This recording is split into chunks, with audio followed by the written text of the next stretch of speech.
free to, there we go.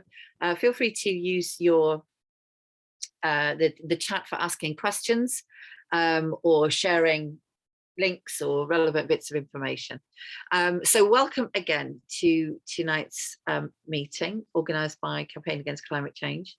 It's the 4th meeting in a series of meetings, might even be the 5th, in a series of meetings based around the new report, Climate Jobs, Building a Workforce for the Climate Emergency. This work has updated previous work, the 1 Million Climate Jobs report, and done so really in order to fit the circumstances of the challenge today. So it has an increased focus on our urgency, the absolute vital urgency of a major transition and transformation of the economy that we need to make. It frames it with climate justice framing. So we argue for solutions which are based on solidarity and climate justice. And these are not, we challenge solutions that reinforce climate impacts in other parts of the world, or exploitation, undermining of scarce resources in other parts of the world, or solutions that really have a pretense of tackling the climate crisis, but continue that just impacting on different groups and different circumstances. And finally, the report identifies the reality that we would be able to create many more than 1 million climate jobs if we were to make the transitions and the transformation in our economy that we need to make to tackle the climate crisis with the urgency that it requires. And those jobs would create communities much more vibrant, well-paid jobs, and address some of those inequalities that plague our society, alongside the other crises that we've been talking about, focused around the climate crisis and others. Today's meeting, really pleased to have you along for today's meeting. It's a chapter that doesn't really feature in the original work. There was some work that we did online, but this is now a full chapter dedicated to the issue of agriculture and nature restoration, working the land, climate jobs in food, agriculture and nature. We've 3 speakers for you tonight, and we'll do it in our usual format of taking the speakers and then offering an opportunity for anybody who wants to contribute or ask questions to participate after that. In the order in which I'll introduce the speakers, we have Claire James. Claire is the campaigns coordinator for Campaign Against Climate Change, and she's also the lead author of this chapter in the Climate Jobs report. We have Ian Rappel. Ian is an ecologist, is the director of the College for Real Farming and Food Culture, and Ian was one of the contributors to this chapter, with a particular focus on nature recovery and the kind of jobs that could be created if we were to take seriously that part of our transition and transformation. And finally, but by no means least, of course, we have Heather Hunt, who's from the Green New Deal South Yorkshire and the Landworkers Alliance, and Heather will speak to some of the work that they have been doing locally, as well as some of the broader vision of those organisations in this area. So excellent, really great to see so many of you here, friends and others. And I'm going to ask Claire to start tonight's meeting with her overview of the chapter and what we were aiming to cover, and the key outcomes of that chapter. Claire, welcome. Thank you. Now, let me just share my screen for slides.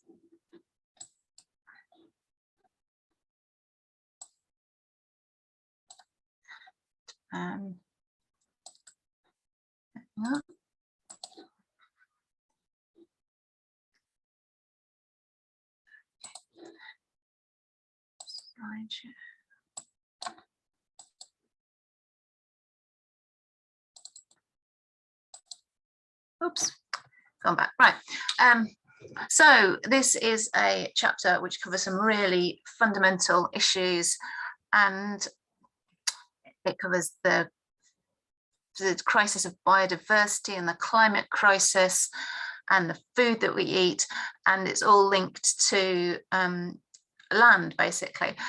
And I feel like I should admit up front that although, as Suzanne said, I was the lead author for this chapter, I'm a total city dweller, and it's a really fascinating topic. I was very glad to have support and contributions from people who, like Ian and others, who really have made it their life's work in this area.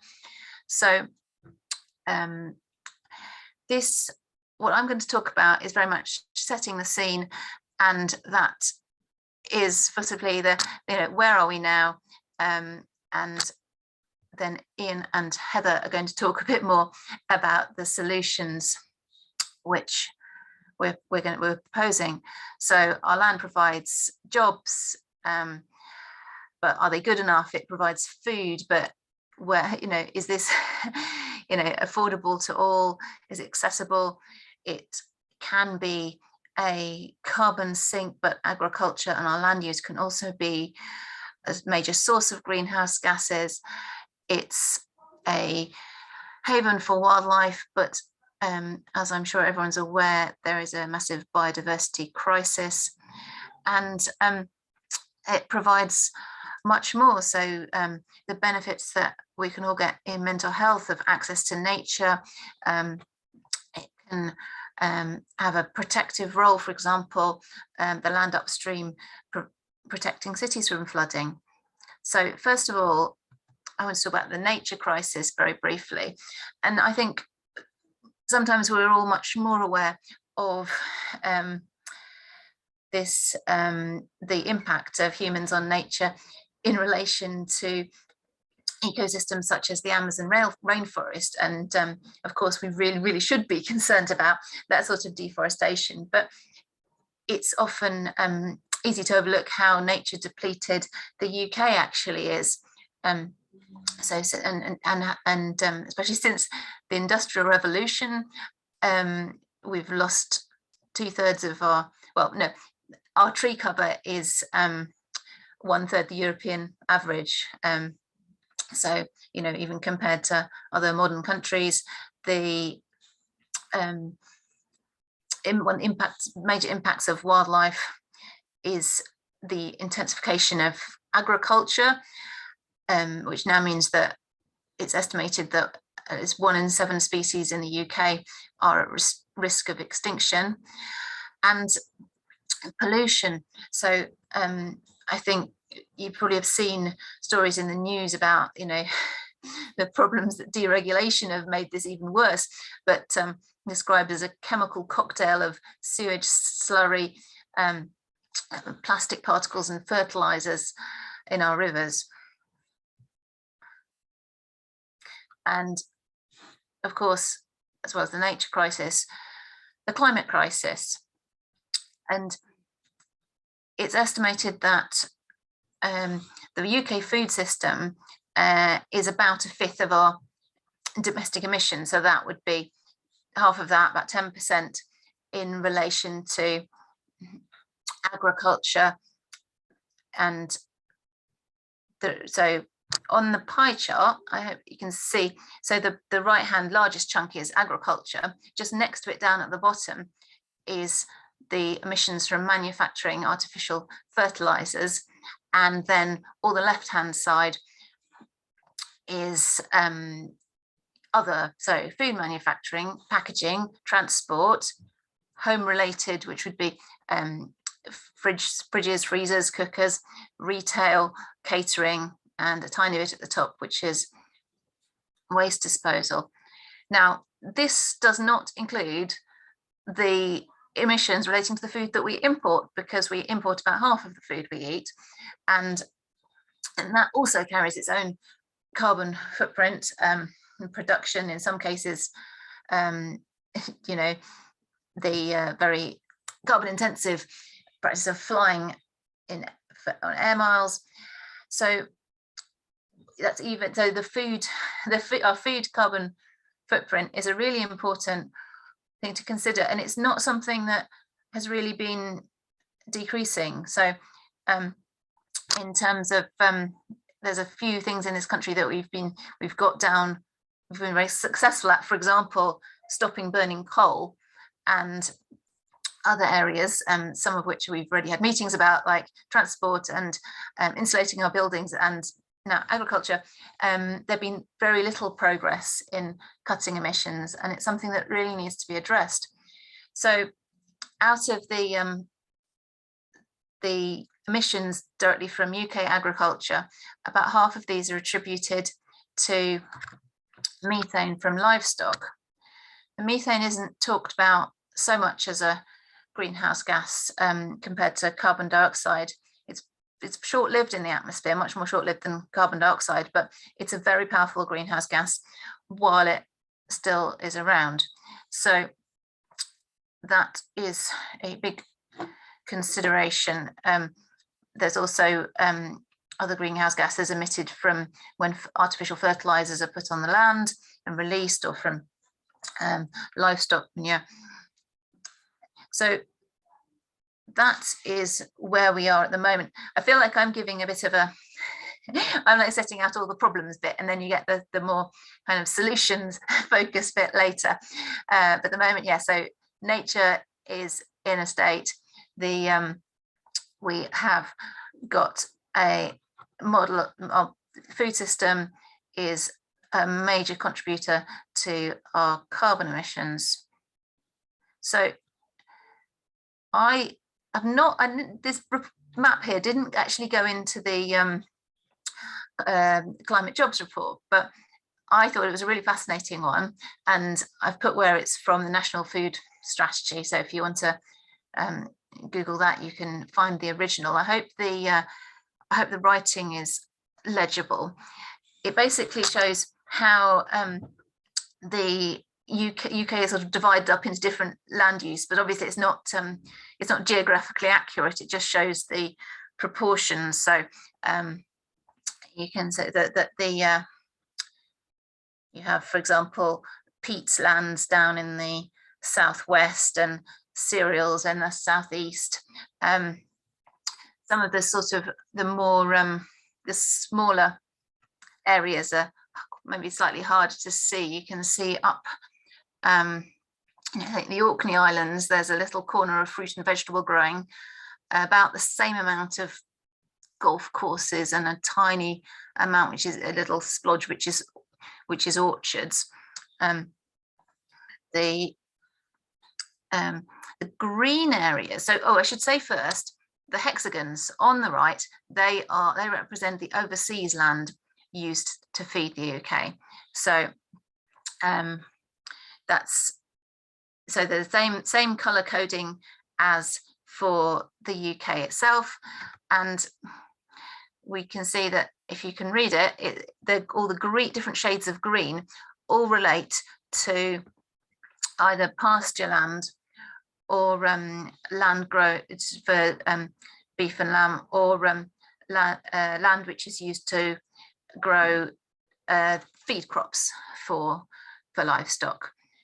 So that's one of the very striking things that you can see from this map, that and it's something like 85% of the land that is used to feed the UK, either here or abroad, is related to livestock, although this is actually about a third or less of our calories. So you can see from this map, the distribution of various proportions of what the land's used for, and also just how significant that our overseas footprint is. And we have to always consider this when talking about food and agriculture, because the one thing we don't want to do is and solve problems over here, and actually what we're doing is just exporting our carbon emissions or exporting poor working conditions. So before I we hand over to Ian and Heather to talk about solutions. I think it's a really interesting question about who profits from the current system. So globally, there is, agriculture is a massive financial market. It's got very few companies dominate sales of agrochemicals, sales of seeds. And then like I say, in retail in the UK, there's the corporate dominance not quite so extreme, but 3/4 of our food are bought from 5 big companies, 5 supermarket chains. There's some really interesting work being done by people like Guy Shrubsole to look at who owns the land, and less than 1% of the population, many corporations and aristocracy, actually own half of England. The farms really vary in sizes, and they mostly, especially the smaller farms, are very dependent on government subsidies. And this is a really crucial time because of decisions being made about what's going to happen to these subsidies after Brexit. And then, of course, at the other end of the chain, we've got the issues of food poverty. I mean, obviously that's really rooted in just wider poverty that's nothing to do with food, but access to healthy food and diet-related ill health is really linked to poverty as well. I could also put a bullet point on here about workers' conditions in food retail and food manufacturing. And finally, in terms of the solutions, there's one thing which is quite worrying, and that's the idea that farming and changes of land use can help us deal with the climate crisis, which is true, by taking up carbon in soils, in trees, in hedgerows or whatever. But the idea that this then becomes a giant market where you trade credits, and that has some very worrying implications. So we want to make sure that solutions that are put forward really do work for the people who work the land, for communities and for ecosystems. Thank you. Thank you, Claire, and you've really kept to time there as well. It would be perhaps something that you might want to come back on later, Claire, some of the solutions that we have proposed to some of the problems that you've identified there in the report.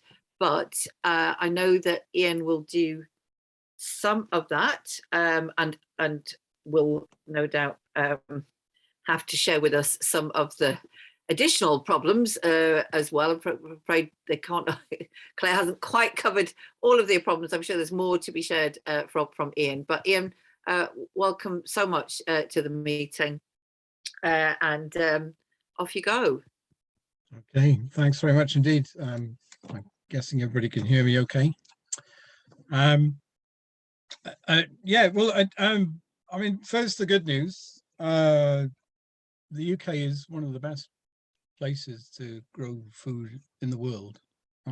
It's got an amazing climate, suitable for all sorts of agricultural produce, and not only that, but it's suitable for growing agricultural produce with nature. And that's a process that we can call agroecology. And I'll speak about that in a bit more detail. But we do have to dwell a little bit on why, if that is the case, we're in such a poor state. And a lot of it does go back to the fact that our food is produced in a quite extraordinary and irrational way. I mean, the only rationality seems to be profit. Every other measure of food production or any assessment of the food chain,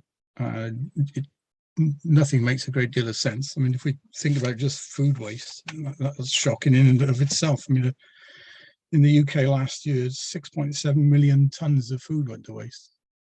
So we, even at the consumption end of, if you like, agriculture and the food chain, it's an enormous amount of waste built into the system, a great deal of irrationality. And what's needed in order to help nature recover from the forces of agricultural intensification that we've discussed already, is a new approach towards agriculture. And I'd say a new approach, but in many ways it's a return to, if you like, pre-war ideas of agriculture, where nature and food production were closely meshed.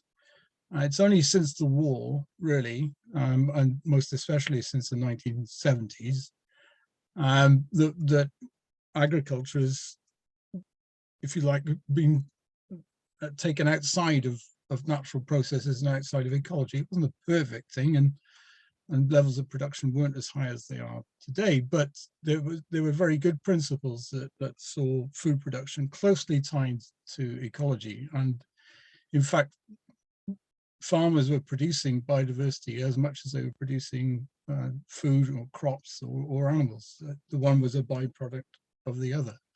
So a lot of our nature crisis comes back to the way in which agriculture changed from the war onwards. And it really has been quite shocking. I mean, the area of under hay meadows in this country, for instance, has fallen by, I think, about 96% since the war. Most of them have been torn up and transferred to silage and those sorts of things. So there's been an enormous shift. And part of that, and this is where it's very closely tied to climate change, is because farming's become more and more mechanized. And there are now huge, as we've seen, huge agribusinesses that are producing the machinery and the inputs and everything else. So what's happened since the war is that capitalist agriculture in particular, but especially the sort of neoliberal accelerated version of it since the 1970s, has produced, if you like, an artificial ecology around farming that draws its inputs from other arms of industry, fertilizers, pesticides, and so on, all of which are, when they're thrown out into the world and into the farming systems, carry all sorts of negative consequences for things like pollinators and so on. And in the process of doing that, it's simplified the ecology that's out here. So we've got huge swathes of the country under monoculture. We've got very intensive dairy, beef, poultry units, pig units, those sorts of things. And the impact on ecology has been very, very high and very, very dramatic. What we need to do is return, in effect, to an agriculture that's more closely tied to nature. And to do that, one of the most important elements of it is that we need more people working on the land. At the moment, a lot of farm labor has been reduced since the war. The number of farms has fallen, the number of small farms has fallen, but the problems associated with agricultural production, especially in relation to nature, have got worse. What we need is really to push back and to start thinking about, first of all, land reform, and to look at the size of the farm units that are currently in place and to question their viability outside of very crude international markets and commodities. You know, they're not doing the job that we need them to do, which is to produce good food for everyone at an affordable price. They're certainly not working hand in hand with nature to produce food. And to do that effectively, I think we need to put forward a message that says that actually we need more labor on the land. We need people working with ecology to produce good food, but also to help nature recover. And in amongst all of that, the key things will be food and land justice. And so that's any campaigning work that we do around nature recovery and agriculture needs to be very closely tied with the issues of affordability, issues of nutritional content of foods. In other words, we need to, if you like, counter the breakdown of our food chain that's under the existing system with a reconnection. So the food citizenship should be very closely tied to food production, agroecology, and so on. And we need to get agriculture back towards its central function, which is to provide the basis of sustenance for people so that they can actually be good human beings in the mix.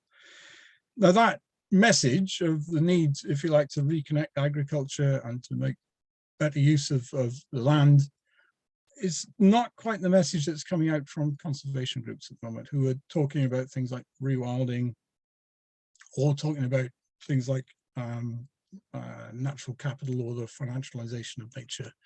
And those sort of mainstream approaches, that they are inherently, I think,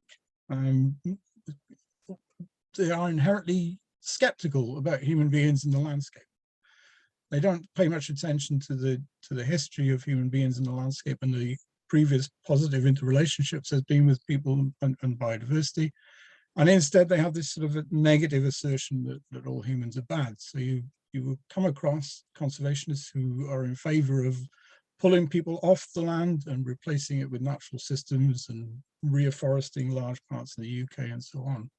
But actually those things as they stand in the world today are actually quite elitist and to be honest, anti-jobs, because they're talking about taking people out of the system. Actually what's needed is the opposite. We need more people working on land. We need to be working with ecology. And if we are going to talk about rewilding, which I think we should be talking about rewilding from the soil upwards. So in other words, helping the soils recover from industrialization process that it's been through. And actually start talking about making farming more joined up and more ecological and putting people back in the mix. So in stark contrast to the mainstream direction of conservation, I think there's a very strong argument for agroecology and for greater jobs and actually a higher population density in the countryside, which would be better for the ecology, frankly, because people would be working on the land and that ecological dynamic would return to the system. And I hope that's a nice optimistic point on which to end. It really is, Ian. It's a really excellent point at which to end. And I think just in case anybody missed my original introduction, that was Ian Rappel. He's the director of the College for Real Farming and Food Culture and also a contributor to this chapter in the report. And it struck me, Ian, while you were speaking about the connections to the other areas, if you like, which and how integrated this transformation needs to be. Because once we start talking about, in the way that you did at the end there, about actually more people working on the land, then those issues of what kind of transport system is in place, the fact that the public transport system outside of some of the cities and in many of the cities as well is shot and doesn't deliver for the people or for the planet, and housing, of course, and the type of housing that's being built at this moment in time, second homes, all those kind of issues, become absolutely vital to what kind of transition needs to be made as well. Ian, thank you. That was really excellent, and it was definitely an important and optimistic note on which to finish. And I think probably a good note from which Heather can pick up as well. So welcome, Heather. Heather Hunt from the Green New Deal South Yorkshire and from the Landworkers Alliance. Thank you very much. I'm going to try and share screen. So bear with me while I try and do that.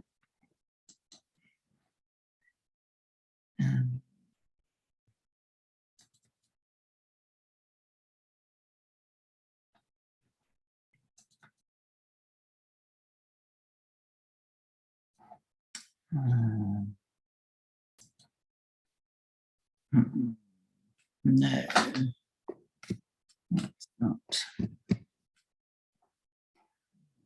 Just trying, yeah, trying to get it to share. Let's try that. There you go. No, I haven't got it though. Let's just see where I am. Let's see. Okay, are we here and on slide? Yes, we and can. That's not the slide I wanted. Here we are. Unmute myself. Thank you. Well, that was really good to follow Claire and Ian. So I'm giving a local perspective from South Yorkshire, from Green New Deal. And Green New Deal is a very ambitious project to transform the economy to create a just transition. And Landworkers Alliance very much campaigning for food sovereignty, so control over the whole food system, local control. And South Yorkshire, we've got Sheffield, where I live, Doncaster, Rotherham, Barnsley, and a lot of moorland and agricultural land and fenland. So two of our projects in our local Green New Deal, one has been nature recovery, including natural flood management, and the other one has been just and nature-friendly farming. And I'm seeing them as very interconnected, just as both, well, particularly Ian has been talking about, and challenging the prevailing views of sort of fragmentation. You know, the climate talks, it's about carbon credits, offsetting land being used as offsets, so fragmentation. And the other issue, which we're finding out much more about again, is that need for real vital land reform and control over land. So I'm just going to see some examples and see if I can get this to, oh, come on, Heather. This isn't moving down. Why is that not working?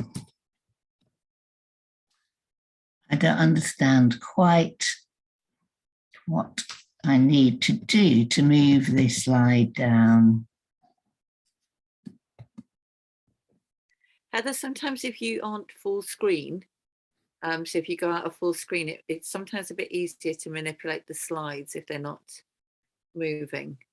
So go out of full screen. Yeah, so if you go out of full screen and you should see your presentation, sometimes it can be a bit easier to manipulate the slides. Well, there you go. Well, that somehow's done it, but I don't quite know what did it. Okay. Thank you. Can you see that slide? We can, yes. Good. Okay. So starting on nature recovery, there's large tracts of heather moorland around Sheffield, and in the Peak District, actually, National Park. And one of them is 6,000 acres. And it was a walk organised by Unite Communities at the beginning of the grouse shooting season. And what is so clear is that these moorlands are really grouse farms. They're not there for biodiversity or jobs.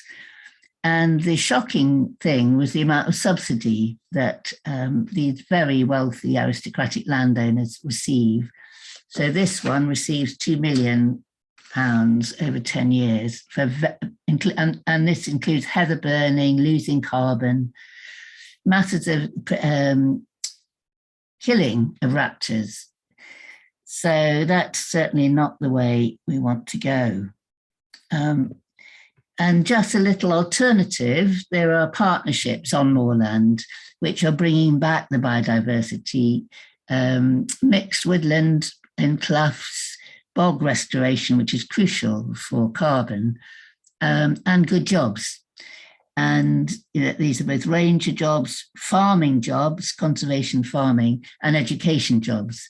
And just think how much more that's needed in all of those areas, bringing children particularly into connection with nature, but also the kind of jobs that can be on the land.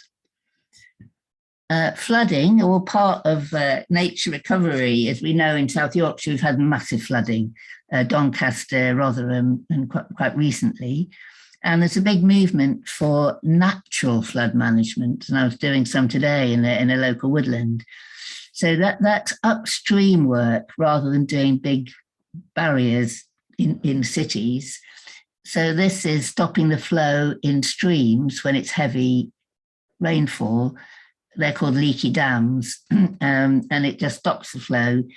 Big work with farmers, again, managing soils, because soils, there's so much runoff from soils, and some fields being used, bringing back flood meadows. So enormous jobs there in natural flood management. This is the Don Catchment Rivers Trust. These are volunteers, but Don Catchment Rivers Trust has 15 good jobs at the moment, but could be a lot more. So now looking at what we're doing in terms of, we called it nature friendly and just farming. And I've been involved since the transition initiative about 12 years ago in developing some local community supported agriculture projects. And around Sheffield, we've got about 6 of social enterprises. And we're working out now in terms of looking at what good green jobs are. And they are people like these working on the land, working with nature, with the soil, and producing local food. That about 2 acres, and it's not good, it's about grade 3 agricultural land, supports 1 job. And this is so different from the industrial farming. And the wages are not large, 22, 25 grand a year, but that's what they are. And they could be so different with a different food system. But it's good food, it's working with nature, really looking after the soil and providing good work. But how do we scale these up? Oh, that's international solidarity. We're part, we might be small, but very linked in to La Via Campesina, which is a global network of sustainable small farmers. And this was solidarity with the Indian farmers on strike, if you remember, last year. So this is what we see is what good jobs could be on the land, producing good food, short supply chains, having sustainable food business, getting public procurement. This is, schools, prisons, hospitals, having contracts with local providers, communities engaged, and looking after nature. So how do we do that? We went to see a very large organic farm in our area near Doncaster, 5,000 acres, and it's drained fenland, family owned, and they produce fantastic vegetables, but at some price. So they only have 5 employees and that scale of farm, and they're all well-paid farm managers. The rest of the work is 0 hours contract, very low paid, not engaging local people. There's carbon loss because it's drained fenland.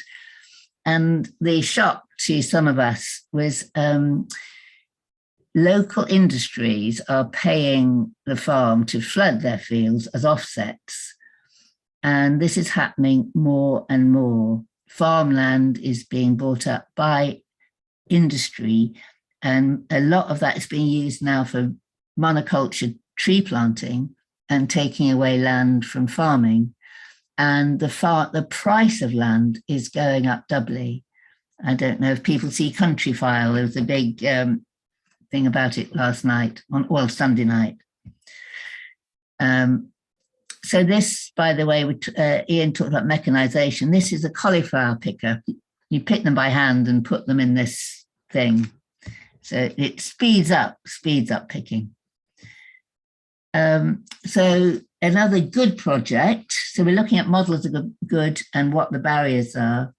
And this is about food waste. And this is a project called Food Works, been going for about 8 years now, employs 9 people, upcycles 500 tons of food. So these are things like Arcadia, Amazon, Marks and Spencer's, where they've got stuck in their distribution and give it away. So Food Works has massive refrigerators for fresh food, and they work on a fantastic distribution system in low income areas with boxes, and then there's a cafe producing what they call just lunches. So that is a model again.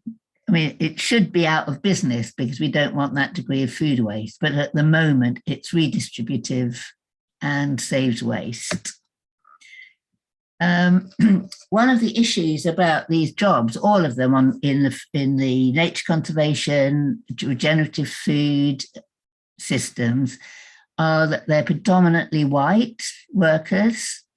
And to get a job like that, you need to volunteer.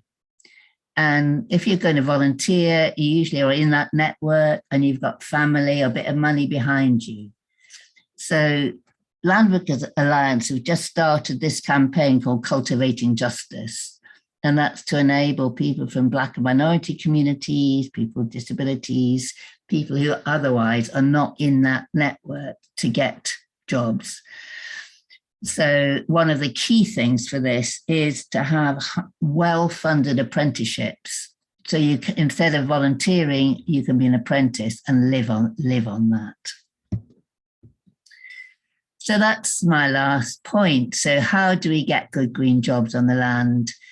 So one is at our local level, working with the city region, and it's to resource nature recovery and linking it with good food growing and seeing it as a win-win, and make it integral to the climate. We've got climate targets, and make nature and local regenerative nature-friendly food growing part of that.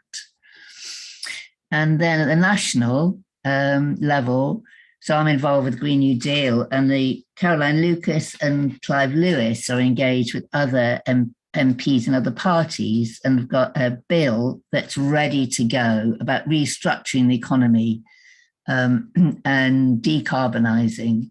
So when we get a different government that's sympathetic, that's ready to go. But the other plug I'm wanting to make, and others have made, is about land distribution and ownership and control. And so we know land tax and inheritance tax could do a lot here. Last point, the ELMS, the Environmental Land Management Scheme, the Landworkers Alliance are quite keen that it's money for public goods, but to really ensure that regenerative agriculture is funded, and if a farm is providing jobs, that they could get more funding. So a bit like Ian says, we need more people on the land and ways of supporting that financially. So that's what I'm offering. Heather, thank you for that. Thank you so much. There's so much, not a pun intended, food for thought from all three of our speakers, and there's already a really large number of questions, quite big questions to answer for some of our speakers. I think that what I would like to do is to ask if anybody would like to speak